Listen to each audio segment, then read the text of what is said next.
This is a reading from the Notebooks by Maria Valtorta, 1943, September 29th. Jesus says, "There are always Peters, and there are so many of them. They would like gifts of earthly well-being from me, which I have never promised to give. For I guide you to heaven, and not to things here below. And everything I give you involving earthly happiness is an extra, which you do not deserve and cannot demand, and which I give you because 90% of men are so much flesh and blood that without receiving the gifts of this earth, they would all rebel against me. You rebel all the same, O ungrateful children, blaming me for the evil created by yourselves. If only you at least were able to bear with resignation the evil which is the work of your wicked actions, your lusts, and your acts of overbearance, lack of restraint, usury, and deceit. If only you were able to bear it, saying, 'We deserved it,' that evil would turn into good for you, for God would have mercy on your thoughtlessness. Yes, if I saw you as humble in admitting your sin, resigned in suffering for their consequences, and filial in looking towards me tearfully and with words of entreaty, I, who am the God of mercy and forgiveness, I, who came to seek and save what was lost, and who have not lost, and in the passing of ages, atoms of my eternity, won't lose my thirst to bring you salvation and good, would intervene to save you still, making my love and my mercy flood over my justice, which wounds me before wounding you. Believe this, poor children of mine, for having to punish you, having to let you punish yourselves with sufferings created by your hard hearts and foolish intellects, is what constitutes the pain of your Jesus, whose name is Savior, and not Executioner, of Jesus, who just to save you worked with the Father and the Spirit, that miracle of indescribable, immeasurable love, that miracle which made the heavens remain motionless with reverent amazement, which made the abysses of hell tremble with wrath, and the race of the stars and the laws of the universe stop for an hour, that miracle which was the going outwards of the second person of the divine Trinity to descend, eternal light, the heart of God, to become a human heart in the womb of the Virgin, and light for men who had extinguished the light in themselves. These numerous new Peters, and the world is now full of them as never before, when they see that I do not give them what their humanity desires, come to believe that I am not what I say I am, that is, the powerful one, and in the face of this supposed impotence of mine, they judge that it is not worth the trouble to follow me, and deny me, just like Peter, in that hour when appearances were against me. And yet, my poor children, precisely the hours when, in human terms, I seem to be absent, are the ones in which I bend over my children and work for them.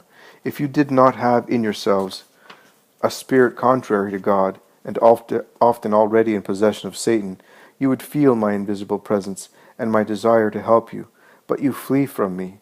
You prefer to give yourselves to the friend for an hour, who seduces your flesh with satisfactions which are sweet only on the surface, but later poisonous in the depths and harmful, like a lethal venom. You prefer to give yourselves bound hands and feet to the enemy lying in ambush.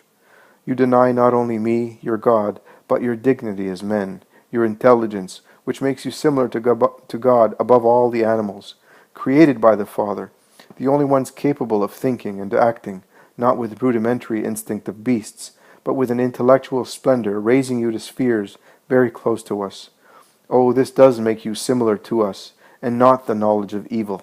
But you always listen to the serpent's hiss, and want to know evil too, to be like God. Oh, fools, fools, fools! God in his perfect essence can know evil because evil has no power over God, but you cannot. You are not perfect, and evil does not leave you indifferent when you want to investigate, know, and savor it. Having gnawed on that experience, brought the condemnation of man to work, of woman to painful maternity, and of the race to pain and death. But you, still not persuaded, always want that hellish food, and it increasingly evolves in you into accursed works which augment pain and death, efforts, hunger, and every punishment on this earth and beyond. For, I repeat, you accuse me of being the maker of the evil you create, and you curse me for what I am innocent of. You depart from God with wrath, children, blinded by your hostility, and you fall into the pool of Satan. You are up to your necks in the pool, and do not want to hold on to faith, a spiritual cable tossed to you, the shipwrecked by eternal goodness. If you had that true faith, which I told you you ought to have, no contrary trial would bring you to lose it, and you would overcome adverse events, because you would force open the doors of mercy, so lightly closed, which ask only to be opened, and you would jam those of justice, open to punish your misdeeds, which, because of our infinite love for you, we wish to close. How should you act with my deniers?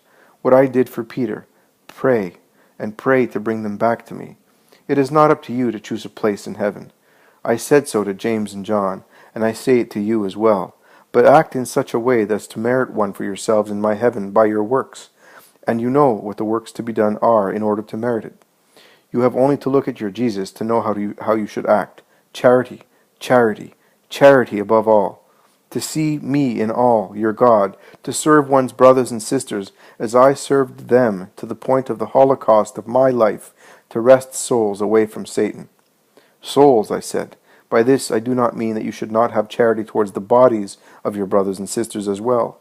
The works of corporal mercy serve to prepare the way for the highest work of mercy, which is to provide drink for, feed, dress, and care for the naked, poor, hungry, and thirsty souls of your poor brothers and sisters who have drifted away from my sheepfold, or have grown up outside it, and are dying in the desert.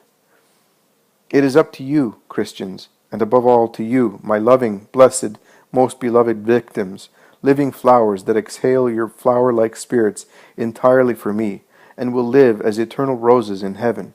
It is up to you, my true friends, to lead the erring back to me, without judging whether they deserve to be worthy of heaven.